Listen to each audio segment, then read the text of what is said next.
The Young and the Restless spoilers next week, June 1 to 5, 2026. Oh my God, besties, welcome back to our channel. Today is Tuesday, a beautiful day, but I am literally filming this while I'm running errands because I just had to jump on here and vent. We are spilling all the tea right now, so buckle up. You guys, I'm deceased. Stop what you are doing. I am literally shaking. Wait, we need to talk about this now.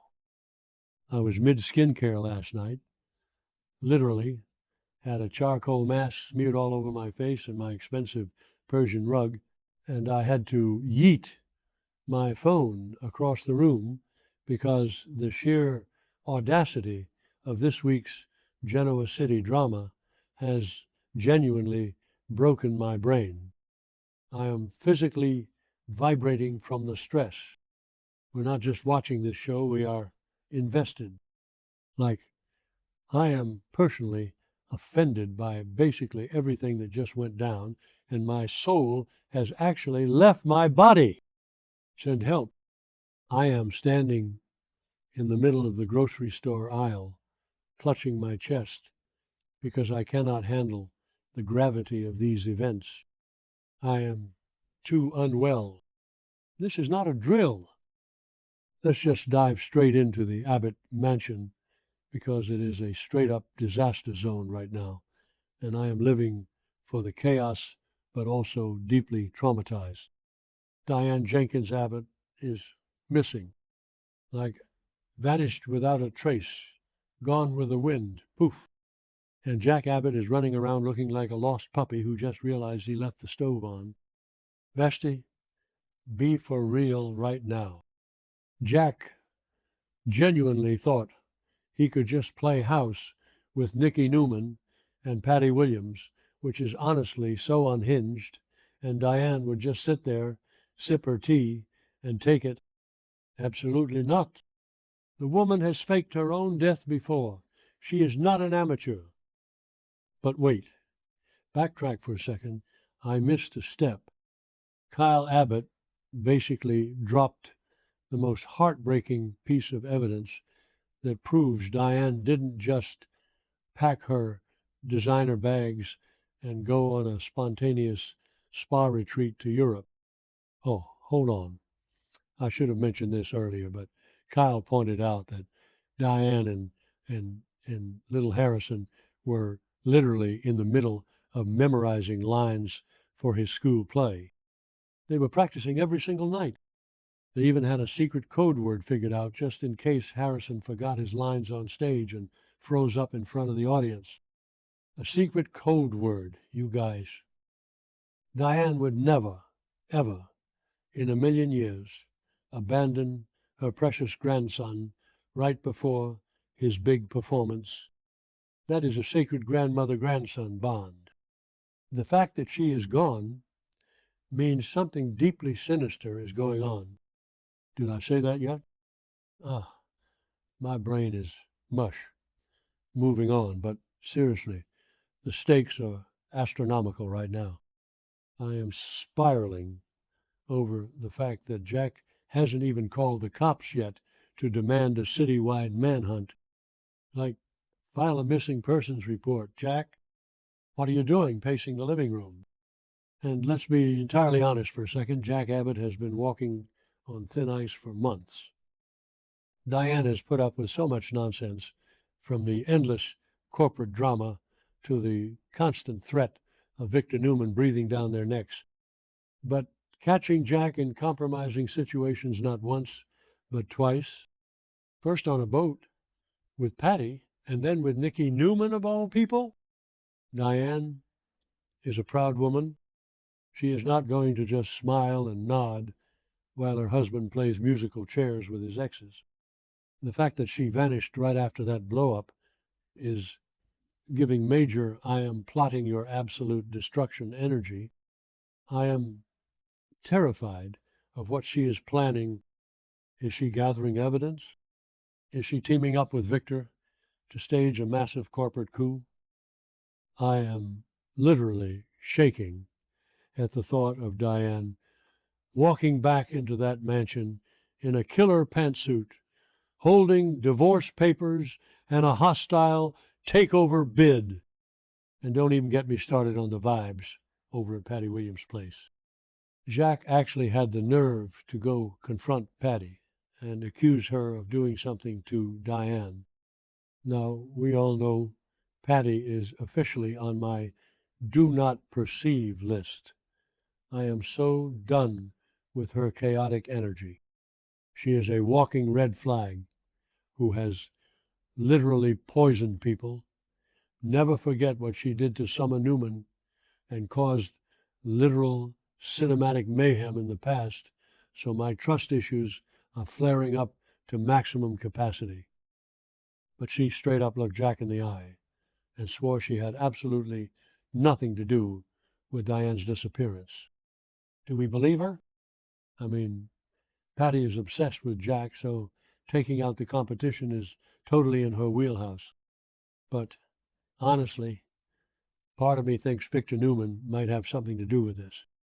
Remember Victor's indecent proposal to Diane to help her get revenge on Jack? What if she took him up on it, and Victor helped her go into hiding just to make Jack sweat and suffer?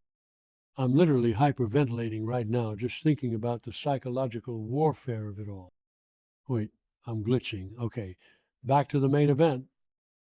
We need to talk about the Newmans because the energy over at the ranch is giving major toxic corporate merger, and I am here for it.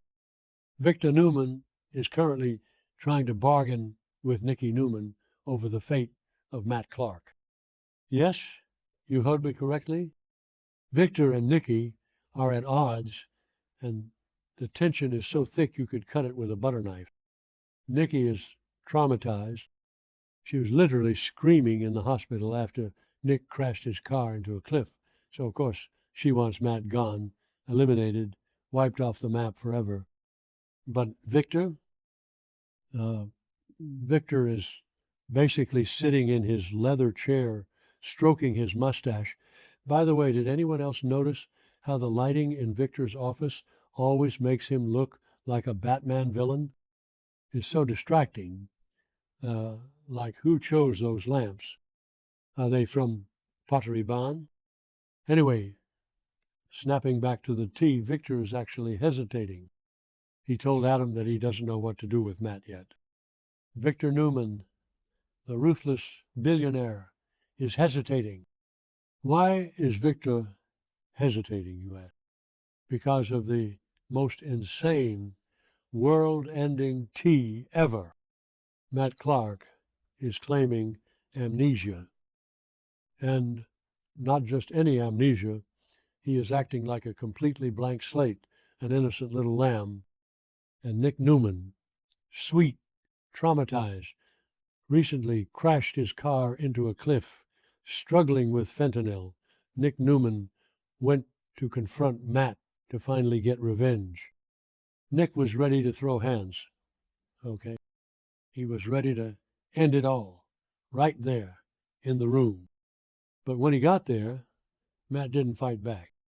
Matt basically looked at him with these big, sad, empty eyes and accepted that he might have done horrible things. He literally told Nick that he was willing to die for crimes he couldn't even remember committing. He accepted his fate. I am losing my mind. Nick couldn't even bring himself to punch the guy. Nick is so genuinely good-hearted at seeing Matt completely devoid of his usual smug, arrogant, psychopathic villain energy, basically short-circuited his brain. Nick couldn't beat a man who didn't even know his own name. It goes against his entire moral code. So what does Nick do? Does he walk away and let the cops handle it?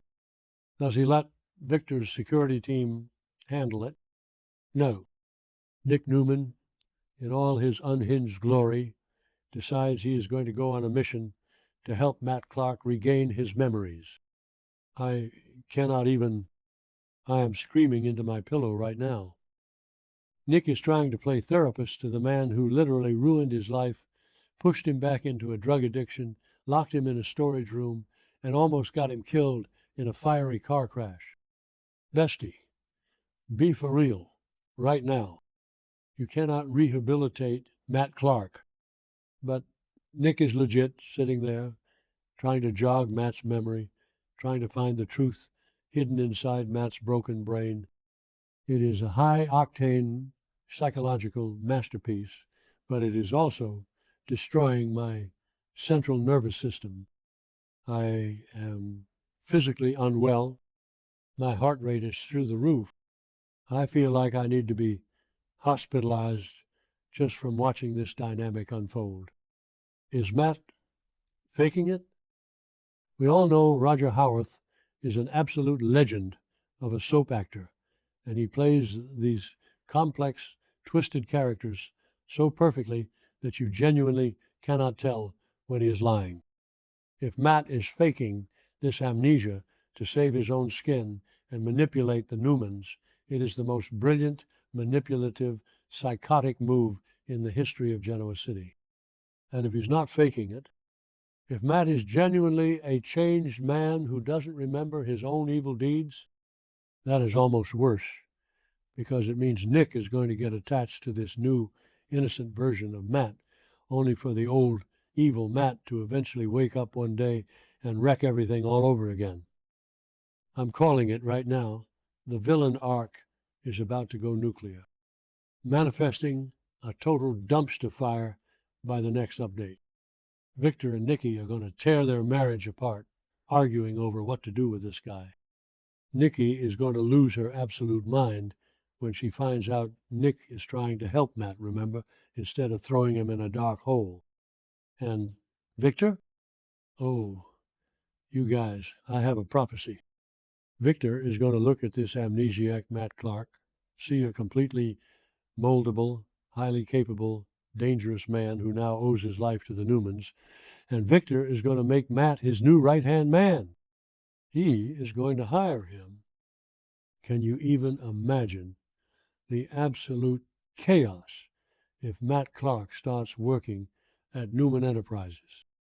Between Jack desperately searching for his missing wife, Diane plotting her ultimate revenge from the shadows, Nick trying to fix his worst enemy, and Victor plotting his next chess move, Genoa City is a literal powder keg right now.